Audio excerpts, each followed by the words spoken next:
Good morning everyone, today we are going to be talking about my game plan on how I'm going to get my Rokz weapon as well as upgrade all of my armor and get my ship 4 character up to snuff and eventually get her Kaiser weapon as well. But before we jump into all of that, if you're new to the channel, I upload NGS content daily, so if you do play this game, I would really appreciate a subscribe as it really helps out the channel. Anyway, without further ado, let's begin the video.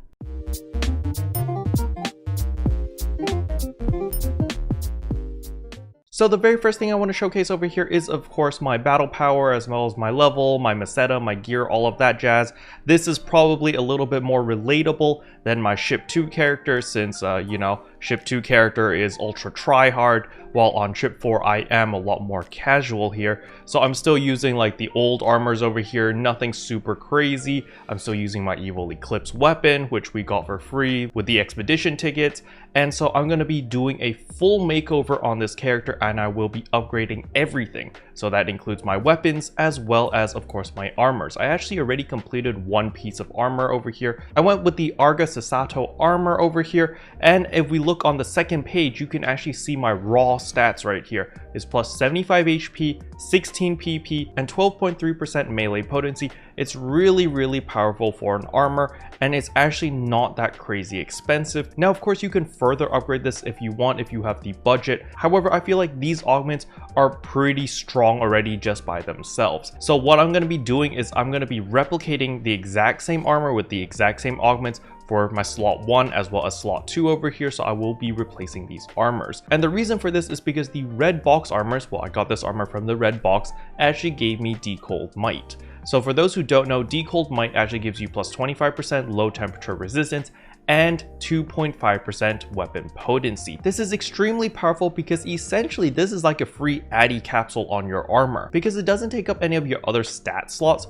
such as Gigas Might as well as Didal Soul, which can also give you 2.5% potency. So it's really nice to just have this extra slot here, which gives you even more damage. So you can see here that I actually bought 2 more Arga armors over here. Now I did pay a pretty penny for this because I am playing on ship 4 at the moment where, well, you know, things are kind of expensive here. So I did have to pay about 2 million per piece. So this is a total of 4 million right here, but it's worth it because if you look at the prices of the Addy capsules, it is still cheaper than an Addy capsule, and that is my justification on why I bought these armors. But now to talk about the augments. Might 3 is going to be very easy. You should have a bajillion of them simply because the mission pass showers you with these. Now, of course, if you aren't playing a melee class, you want to use precision or technique 3. It's the same thing. As for the armors, you know, you want to use the variant which gives you the stats for your personal playstyle. So if you're ranged, you want to use the blue one. If you're technique, you want to use the yellow one. I don't remember the names unfortunately, but either way you get the idea. As for Gigastat 3, this is a no-brainer. If you need any of the Gigastat capsules, I highly recommend running Retem Purple Triggers rank 2 simply because you're going to be higher level than them and they do drop the level 3 capsules fairly often. So it's going to be a cakewalk. You're just going to demolish all of them pretty easily. Even with the gear that I'm currently wearing, I can breeze through them extremely easily, and you can do this solo because if you do die, you get revived 5 seconds later, so it's not a big deal. But I do recommend running in a group, that way everyone benefits, you know, more people benefit from using the triggers, and you guys can take turns running your triggers, which is really nice.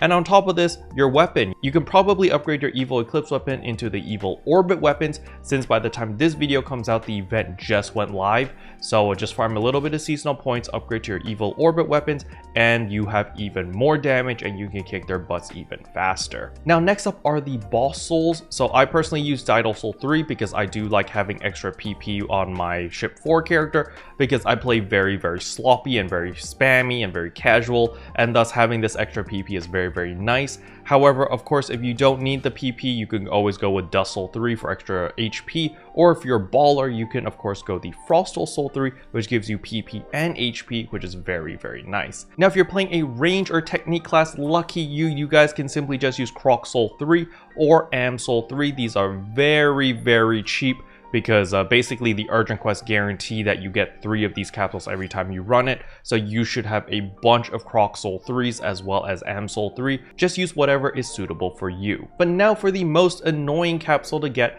and that is of course Dreadkeeper 3. Now, By all means, you do not need Dreadkeeper 3. This is just for my personal playstyle. I really like having Dreadkeeper 3 on all of my armors because it does give me a significant amount of defense as well as HP. It also gives me that extra floor potency, which is going to be very, very useful when I eventually do upgrade into the Kaiser weapon. So what I want to show you over here is a map of where all the veterans are going to spawn. Because remember, the veterans are going to be spawning on a 5-minute timer after the servers go live. So it's going to be very, very easy to farm veterans in order to get your Dreadkeeper 3 capsules. However, we want to be efficient and we want to kill multiple birds with one stone. So what else drops from veterans? Well, it just so happens veterans also drop Rokz weapons. We need our Rokz weapons in order to make our Kaiser weapons. So as we can see here, here's a nice list of all the different veteran enemies and what they drop. However, I am more of a visual person, so seeing this just kind of confuses me. So here's a map to make things a lot easier to understand. So the place that most people are going to be farming, myself included, is of course going to be South Kavaris. The reason for this is because there are 4 veteran spawns. You can see that there's a veteran over here, over here, over here, and over here. And these are the different Rokz weapons that they drop. So if you want the rifle, if you want the katana, if you want the talus, and if you want the bow, then South Kavaris is the place to farm. I'm going to be farming in South Kavaris because 1, I need the katana of course, but 2 is because there's 4 different veterans here and they have a 5 minutes respawn timer. So it's going to be a great place to farm for these veterans since they're constantly going to be respawning and you can stay in a room and farm these 4 indefinitely. However, if you do not need any of these weapons, let's look at the other locations. So for example, West Kavaris is another very good choice because it has 3 veteran spawns. You've got the mammoth over here, you've got the chicken over here, and you've got the frostal over here. So you can still farm all 3 indefinitely. Since they do have a 5-minute respawn timer, you'll be able to loot these 3 indefinitely. And on top of that, one of them is the frostal. So the frostal does have quite a significant amount of HP. So it will take you a little bit of time to kill this one, which gives you enough time for these 2 bosses to respawn. And by the time you kill these 2 bosses, the frostal will have respawned. So you can loot this indefinitely, which is very, very nice. So the frostal will drop the sword as well as the wand, the chicken will drop the partisan, and the mammoth will drop the wired lances, so you can do that. North Kavaris is a little bit more iffy, simply because the distance between these 2 bosses are pretty annoying to get to, unfortunately. However, if you need the jet boots, the launcher, or the double sabers, well then this is the place where you want to farm. I personally don't really like North Kavaris. However, if you need these weapons, well, you know, you might as well farm here since you're killing 2 birds with 1 stone.